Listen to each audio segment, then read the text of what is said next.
کوئی ایسا ٹھکانہ تلاش کرنے لگا جہاں میں رات گزار سکوں۔ ایک جگہ کھیتوں میں مجھے رہٹ کا چاک دکھائی دیا۔ ستاروں کی روشنی میں مجھے چیزوں کے ہیولے صاف نظر آ رہے تھے۔ یہ رہٹ تھا مگر خاموش، کوئی وہاں پر نہیں تھا۔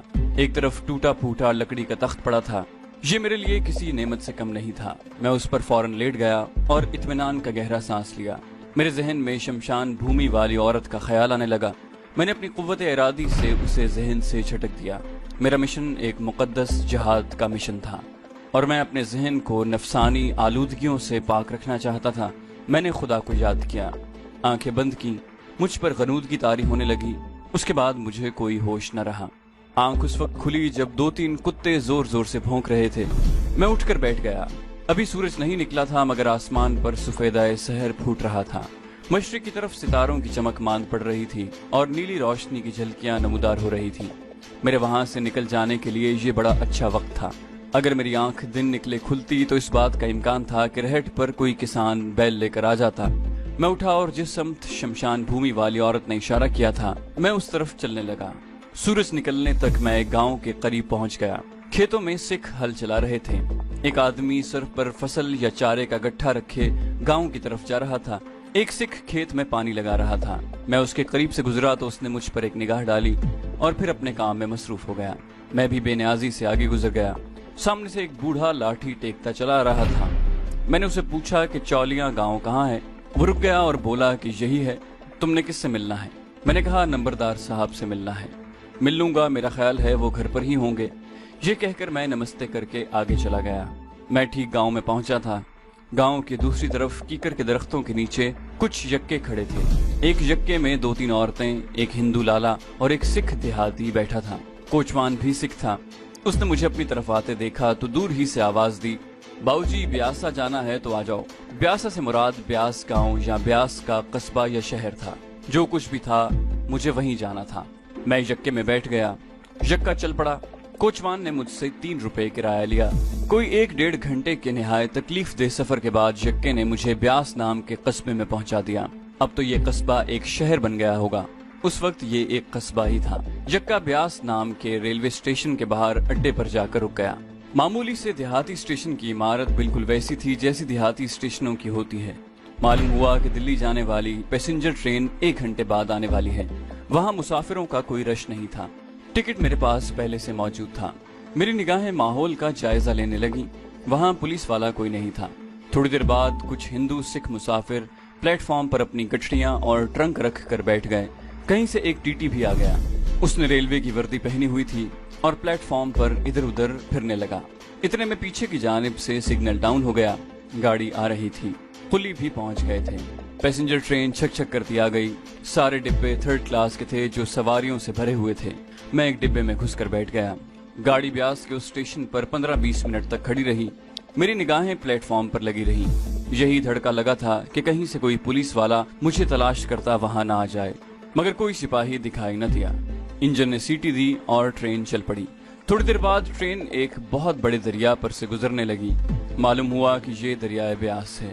خدا خدا کر کے لدھیانہ کا اسٹیشن آ گیا۔ یہ کافی بڑا اسٹیشن تھا۔ میں ڈبے میں ہی چھپ کر بیٹھا دل میں دعائیں مانگتا رہا کہ کوئی پولیس والا ادھر نہ آئے۔ پلیٹ فارم پر مجھے 1-2 وردی والے سپاہی نظر آئے تھے مگر کسی نے میرے ڈبے کا رخ نہ کیا تھا۔ ٹرین جہاں دیر تک رکی رہی، آخر جب وہ چلی تو میری جان میں جان آئی۔ پیسنجر ٹرین ہونے کی وجہ سے ایک تو وہ ہر اسٹیشن پر رکتی تھی اور اس کی رفتار بھی زیادہ نہیں تھی۔ لدھیانے کے بعد کئی چھوٹے چھوٹے اسٹیشن آئے۔ بڑا شہر امبالہ آ گیا، یہاں بھی گاڑی دیر تک کھڑی رہی۔ یہاں سے چلی تو کہیں شام کے وقت کرنال کا بڑا شہر آیا۔ اس کے بعد پانی پت اور سونی پت کے شہر آئے اور وہ بھی گزر گئے۔ دلی کے اسٹیشن پر اترتے ہی میں نے موٹر رکشہ لیا اور سیدھا والد صاحب کے دوست ظہیر الدین صاحب کے گھر پہنچ گیا۔ وہ مجھے دیکھ کر حیران بھی ہوئے اور مجھے ڈانٹنے بھی لگے کہ میں کہاں چلا گیا تھا۔ میں نے ایک فرضی کہانی گھڑ کر انہیں سنا دی۔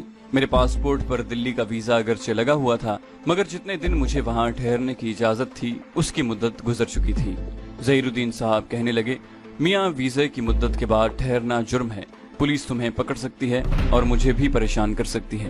میں نے انہیں کہا، انکل آپ پریشان نہ ہو، میں کل واپس پاکستان چلا جاؤں گا۔ وہ کہنے لگے، میاں جاتی دفعہ تمہیں پولیس اسٹیشن رپورٹ کرنی ہوگی، پولیس تمہیں ویزے کی مدت سے زیادہ قیام کرنے پر وہیں پکڑ لے گی۔ اس کا میرے پاس کوئی جواب نہیں تھا۔ बहरहाल मैंने जूं तूं करके रात ज़हीरुद्दीन साहब के घर पर गुजारी।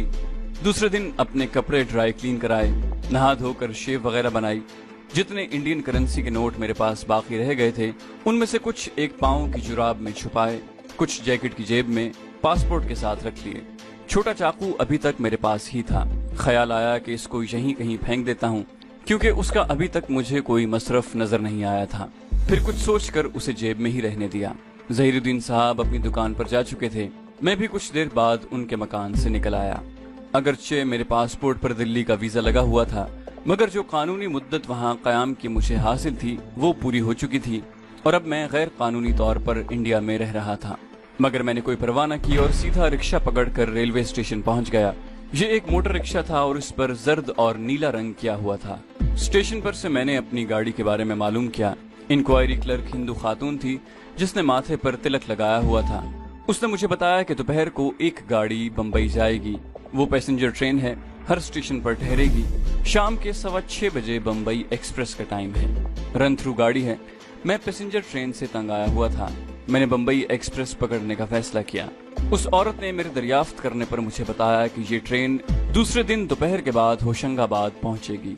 मैं वापस ज़हीरुद्दीन साहब के मकान पर या उनकी दुकान पर आने की बजाय सीधा बादशाही मस्जिद पहुंच गया। ये मेरे नजदीक सबसे महफूज जगह थी।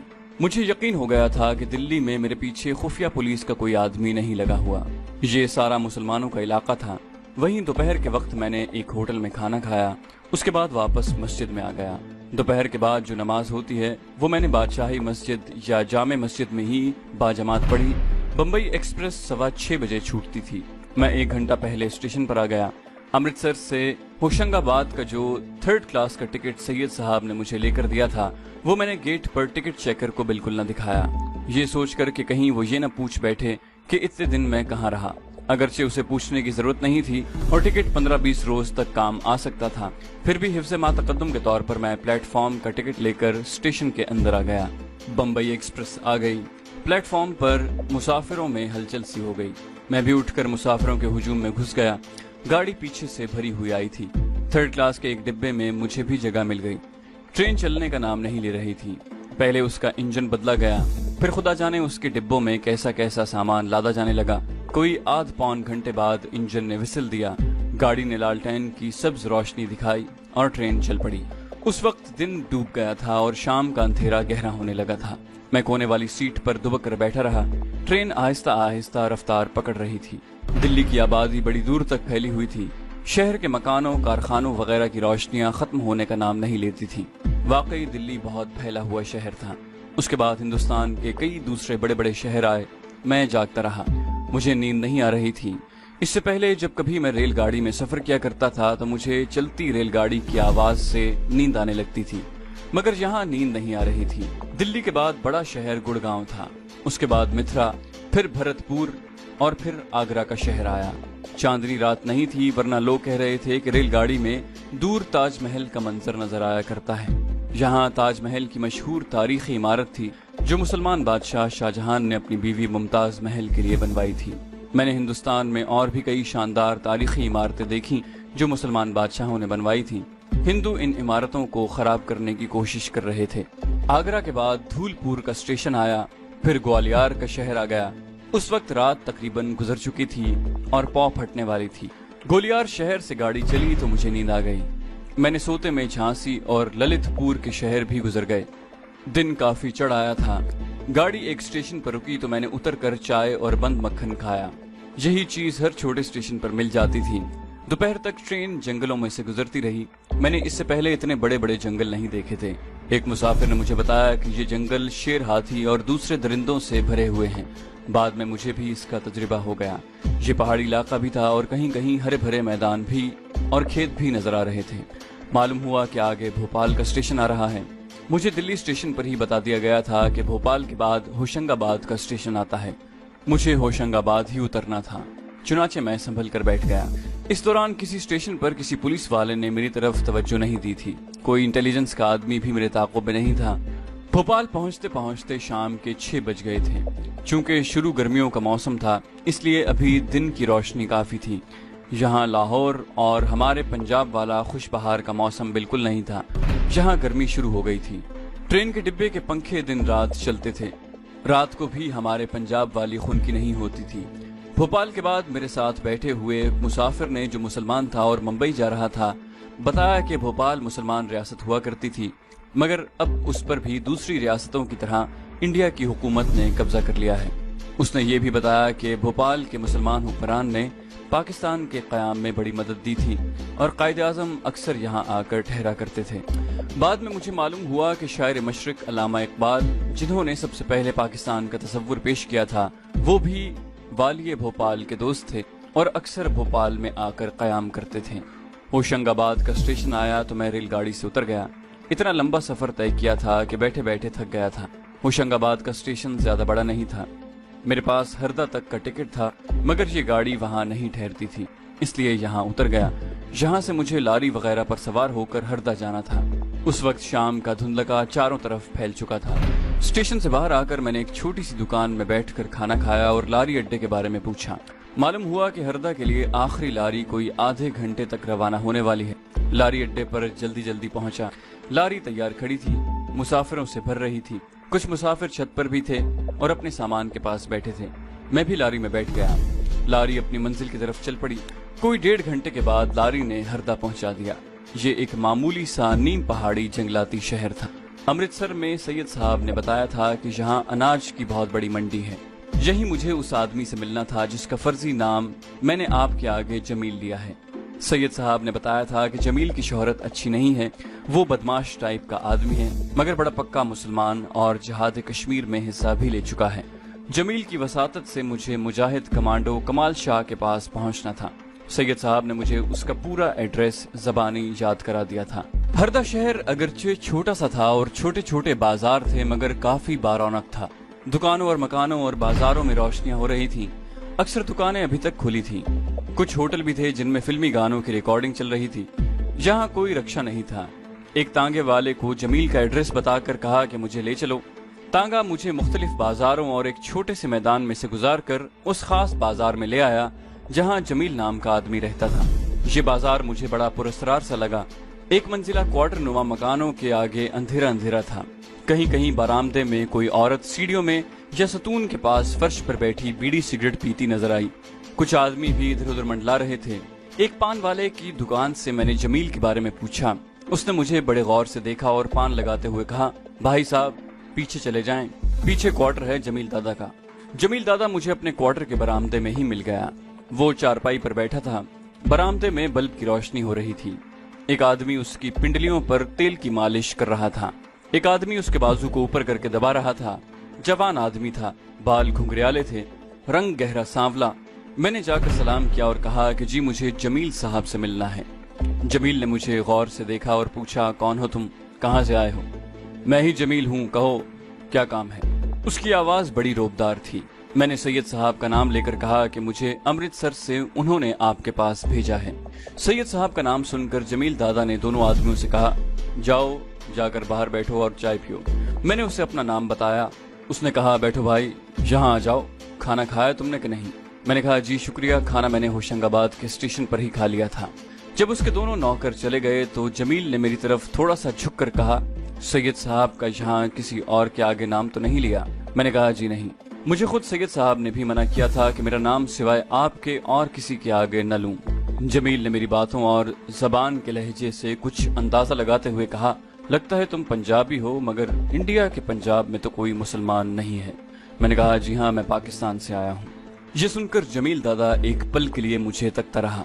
फिर उठकर उसने मुझे अपने गले लगाया, मुझसे गर्मजोशी से मुसाफा किया और अपने पास चारपाई पर मजीद करीब बिठाते हुए कहा, पाकिस्तान पर मेरी जान कुर्बान, अल्लाह पाकिस्तान को सलामत रखे। अब बताओ मैं तुम्हारी क्या खिदमत कर सकता हूँ? यहाँ इस सच्ची दास्तान को सुनने वालों को ये बताना जरूरी है कि हमने सिर्फ हरदा शहर के जमील का नाम ही फर्जी नहीं रखा, बल्कि हरदा शहर भी हमने अपनी तरफ से लिखा है। मुजाहिद कमांडो कमाल शाह का नाम भी ये नहीं, और वो भी जिला होशंगाबाद के जंगल में नहीं रहता। अगर ये दास्तान इंडिया की हुकूमत सुन भी ले और वहाँ छापा भी मार ले तो ना उन्हें वहाँ कोई जमील मिलेगा, ना कमाल शाह कमांडो। ये दोनों पाकिस्तान के परिस्तार और इस्लाम के मुजाहिद दोनों अभी बफज़ल ताला जिंदा हैं। जमील साहब भी भारत के एक शहर में रह रहे हैं और मुजाहिद कमांडो कमाल शाह भी भारत के एक दूर उफ्तादा जंगल में इस उम्र में भी कश्मीरी मुजाहिदीन को कमांडो ट्रेनिंग दे रहे हैं। मगर ये जंगल जिला होशंगाबाद का जंगल नहीं, असल जंगल का अब सिवाय कश्मीरी मुजाहिदीन के किसी को भी इल्म नहीं है। अब वापस पाकिस्तान के परिस्तार जमील दादा के पास आते हैं। जब उन्होंने मुझसे पूछा कि बताओ मैं तुम्हारी क्या खिदमत कर सकता हूँ, तो मैंने उन्हें सब कुछ बता दिया।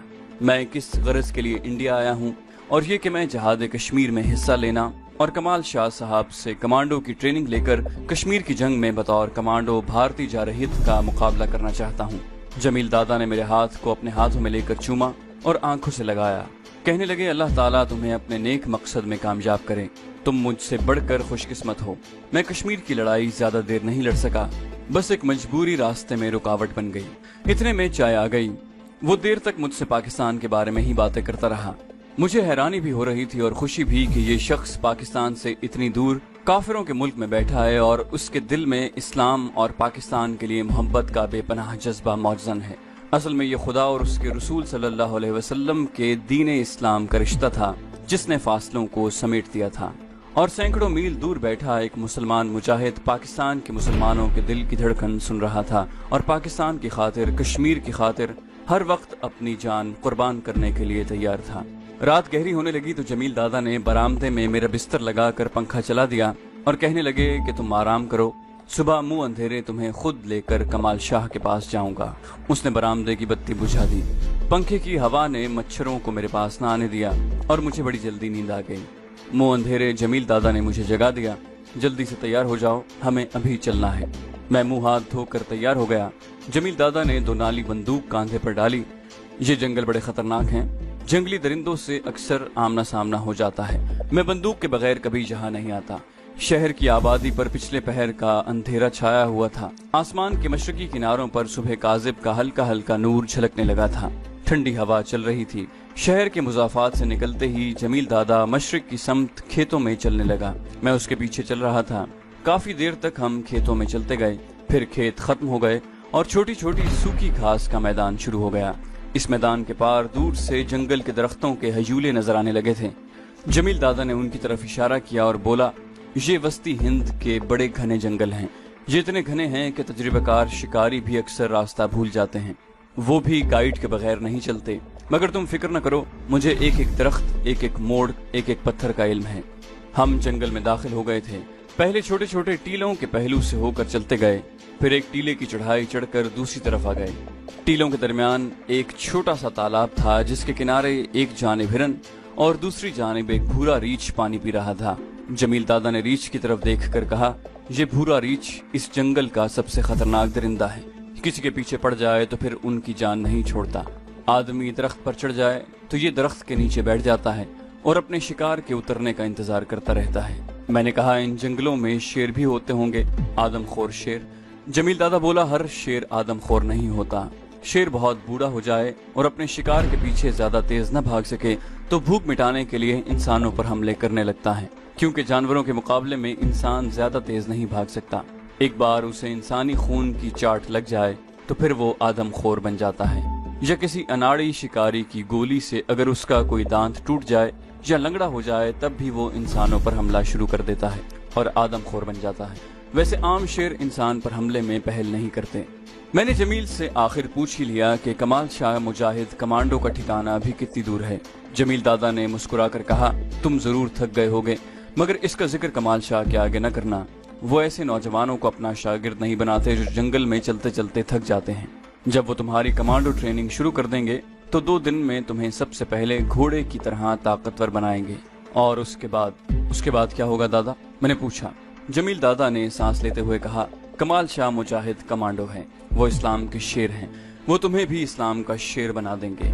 इस वक्त हिंदुस्तान और पाकिस्तान के मुसलमानों को शेर बनने की जरूरत है। दुश्वार गुजार जंगल में चलते रहने की वजह से मेरा जिस्म पसीने में भीग गया था। गर्मी और हब्स भी जंगल में बहुत था। एक जगह रास्ते में पहाड़ी नदी आ गई। नदी का पाट चौड़ा था और उसमें छोटे बड़े पत्थर पड़े हुए थे। यहाँ हमने मुंह हाथ धोकर थोड़ी देर आराम किया और फिर आगे चल पड़े। कुछ दूर जाकर दरख्तों का घनापन छटने लगा। उनके दरमियान छोटी बड़ी चट्टानें आ गईं जो जमीन में से बाहर निकली हुई थी। जमील दादा अब संभल कर चलने लगा था। اس نے ایک جگہ رک کر چٹانوں کا جائزہ لیا، پھر سر ہلا کر بولا، ہم اپنی منزل پر پہنچ گئے ہیں۔ ہم چند قدم آگے گئے ہوں گے کہ اچانک ایک چٹان کے پیچھے سے ایک آدمی نکل کر ہمارے سامنے آ گیا۔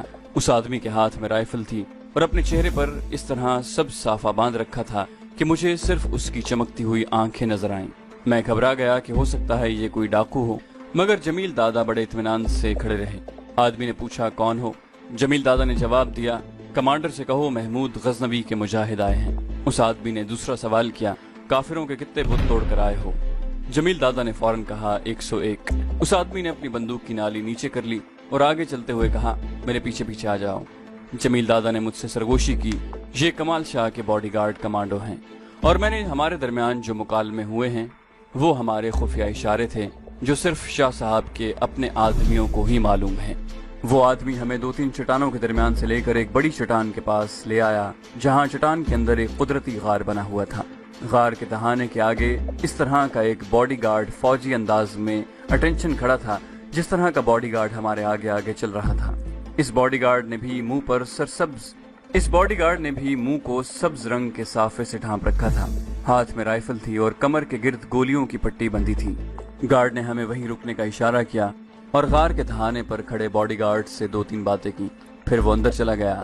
تھوڑی دیر بعد باہر نکلا اور ہمارے پاس آیا اور بولا، کمانڈر نے تمہیں بلایا ہے، جاؤ۔ جمیل دادا مجھے لے کر غار میں داخل ہو گئے۔